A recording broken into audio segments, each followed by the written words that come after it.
अस्सलाम वालेकुम। Study online MPCS में खुश आमदीद। हमारा आज का टॉपिक है बोहर्स एटॉमिक मॉडल। यानी आज की इस वीडियो में हम बोहर्स एटॉमिक मॉडल के पोस्टुलेट्स और उसकी लिमिटेशंस को स्टडी करेंगे। तो चलिए अपना टॉपिक स्टार्ट कर लेते हैं।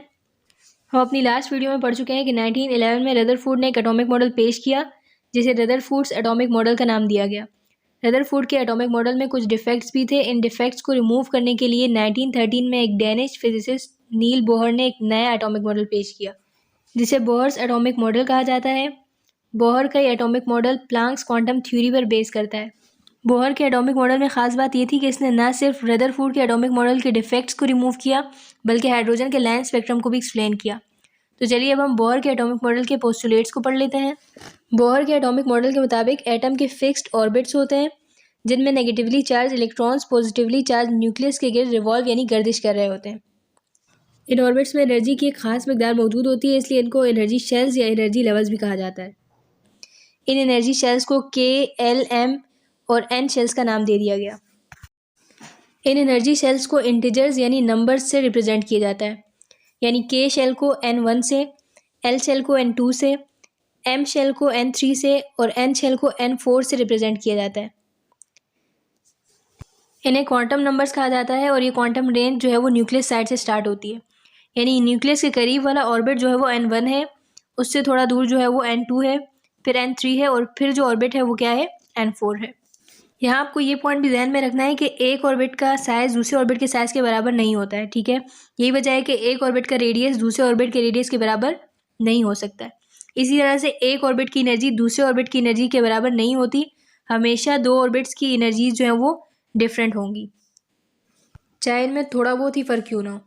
जो ऑर्बिट या एनर्जी लेवल न्यूक्लियस के करीब होता है उसकी एनर्जी कम होती है, जो थोड़ा सा दूर होता है उसमें एनर्जी उससे ज़्यादा होती है और जो सबसे ज़्यादा दूर होता है उसमें एनर्जी सबसे ज़्यादा होती है। यानी N1 की एनर्जी सबसे कम होती है क्योंकि न्यूक्लियस के करीब है, तो N1 क्या है, लोएस्ट एनर्जी लेवल है। और जैसे जैसे न्यूक्लियस से दूर जाते हैं एनर्जी इंक्रीज़ होती है, बढ़ती है, ठीक है। अगर N1 की एनर्जी E1 है, N2 की एनर्जी E2 है, इस तरह से N3 की एनर्जी जो है वो E3 है और N4 की एनर्जी E4 है, तो हम कह सकते हैं कि E2 is greater than E1, E3 is greater than E2 and E4 is greater than E3। Rutherford ने अपने एटॉमिक मॉडल में बताया कि इलेक्ट्रॉन न्यूक्लियस के गिर्द ऑर्बिट्स में रिवॉल्व कर रहे होते हैं और कंटिन्यूसली एनर्जी एमिट यानी खारिज कर रहे होते हैं। मगर बोहर ने अपने एटॉमिक मॉडल में बताया कि ऐसा नहीं होता। इलेक्ट्रॉन्स अपने मखसूस ऑर्बिट्स में मुसलसल रिवॉल्व यानी गर्दिश कर रहे होते हैं, मगर ये एनर्जी को एमिट या एब्जॉर्ब नहीं करते। यानी ड्यूरिंग रिवॉल्विंग इलेक्ट्रॉन्स ना ही एनर्जी को एमिट करते हैं और ना एब्जॉर्ब करते हैं। अलबत्ता जब कोई electron lower energy level E1 से हायर एनर्जी लेवल E2 पर जंप करता है तो एनर्जी को एब्जॉर्ब यानी जज्ब करता है, और जब कोई electron higher energy level E2 से लोअर एनर्जी लेवल E1 पर नीचे की जानिब जंप करता है तो ये एनर्जी को एमिट करता है यानी खारिज करता है। बोहर ने अपने एटॉमिक मॉडल में मजीद ये बताया कि इलेक्ट्रॉन्स कंटिन्यूसली यानी मुसलसल एनर्जी को एमिट या एब्जॉर्ब नहीं कर रहे होते, बल्कि एमिशन और रिजर्प्शन का अमल डिसकंटिन्यूस होता है और इलेक्ट्रॉन्स एनर्जी को एनर्जी पैकेट की फॉर्म में एमिट या एब्जॉर्ब करते हैं, जिसे फोटोन या क्वांटम कहा जाता है। हायर एनर्जी लेवल और लोअर एनर्जी लेवल के दरमियान एनर्जी का डिफरेंस डेल्टा ई है। E2 minus E1 is equal to H nu and H nu is equal to 1 photon. इस इक्वेशन में H रिप्रेजेंट कर रहा है प्लैंक्स कांस्टेंट को, जिसकी वैल्यू 6.63 मल्टीप्लाई 10⁻34 जूल सेकेंड है, जबकि न्यू रिप्रेजेंट कर रहा है फ्रीक्वेंसी ऑफ लाइट को। वो स्टेट जिसमें इलेक्ट्रॉन एनर्जी ना तो एमिट कर रहा होता है ना एब्जॉर्व कर रहा होता है और इसकी एनर्जी जो है वो कांस्टेंट रहती है, वो स्टेट स्टेशनरी स्टेट कहलाती है। बोहर ने अपने एटॉमिक मॉडल में बताया कि स्टेशनरी स्टेट्स जो है वो ऐसे ऑर्बिट्स में होती है जिसमें इलेक्ट्रॉन का एंगुलर मोमेंटम यानी MVR जो है वो इंटीग्रल मल्टीपल होता है h/2π का।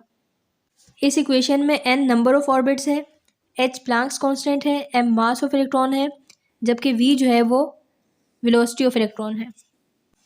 बोहर ने अपने एटॉमिक मॉडल में एटम के स्ट्रक्चर को काफ़ी हद तक एक्सप्लेन किया, मगर बोहर के एटॉमिक मॉडल के कुछ डिफेक्ट्स और लिमिटेशंस भी थी। तो चलिए बोहर के एटॉमिक मॉडल की लिमिटेशंस को पढ़ लेते हैं।